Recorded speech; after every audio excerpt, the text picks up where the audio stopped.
Welcome. In this lesson, we're going to learn to find the inverse of sine, cosine, and tangent. Basically, what we're going to do is we're going to give you the ratio of an angle, cosine of an angle. Cosine of an angle is this ratio. We want to know what that angle measure is.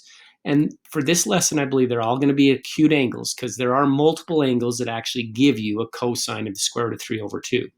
But since we're always looking for the acute angle, I would recommend having these two written down because if you can do it without a calculator, I recommend you try to do it without a calculator.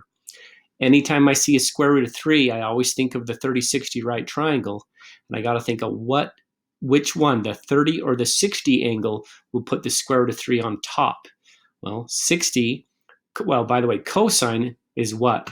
Got to remember what cosine is. Cosine is adjacent over hypotenuse, So 30 degrees has an adjacent side of square root of 3, a hypotenuse of 2, so this would be a 30-degree angle. Now, if you did not want to do it by actually using the reference triangles, you could use your calculator. On your calculator, the cosine button and the sine button and the tangent button, which should all be next to each other, right, have a second function key to it. And it's not an exponent. That's the thing that a lot of students think. It's like -1 exponent. And I'll show you what I mean here in just a minute. So here's your 3 sine, cosine, tangent button. Above it, or if you hit the second key or the shift key, above it, written usually in a different color, is a sine with a little -1. And there's a cosine with a little -1. And then there's a tangent with a little -1. That's how you could actually do the inverse tangent. So we could, to find this angle measure here that gives us the square root of 3 over 2, I could hit the shift key or the second key, hit my cosine key, which in your calculator, if it's a more modern calculator, scientific, this little comes up here and there'll be a parentheses. You can type in the square root of 3 divided by 2. That's supposed to be a division symbol, divided by 2, and hit equals, and it will give you the answer. It will tell you it's a 30-degree answer, or 30-degree angle. Now make sure your calculator's in degree mode. I've talked a lot about the difference in your calculator being in degree mode versus radian mode. If you're in radian mode, it won't give you 30 degrees. It'd give you some radian measure. But again, you may use your calculator. So this one's 30 degrees. I'm going to type in 30, and I'm going to look at just a couple more to hopefully help you get a feel for this. Again, here is, I hate to erase everything, but cosine of some angle square root of 2 over 2. Anytime I see a square root of 2, I always think of the 45-45 right triangle.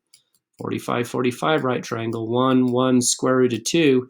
And I'm trying to think about which angle puts the square root of 2 on top.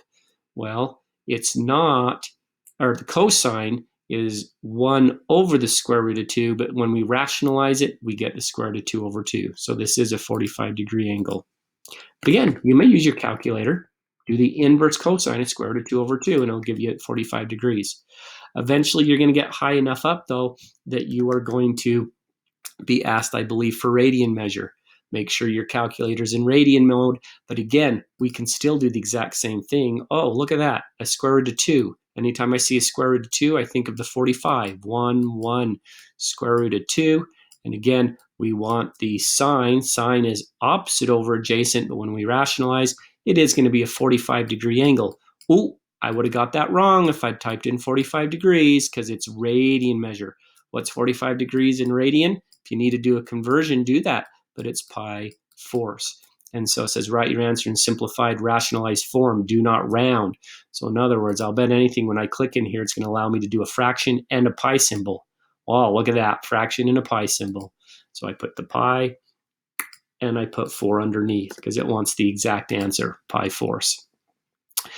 Tangent is 1. Well, that's 45 because tangent's opposite over adjacent. Opposite over adjacent for a 45 is 1 over 1. That's a 45-degree angle. Oh, but it's asking it for in radians.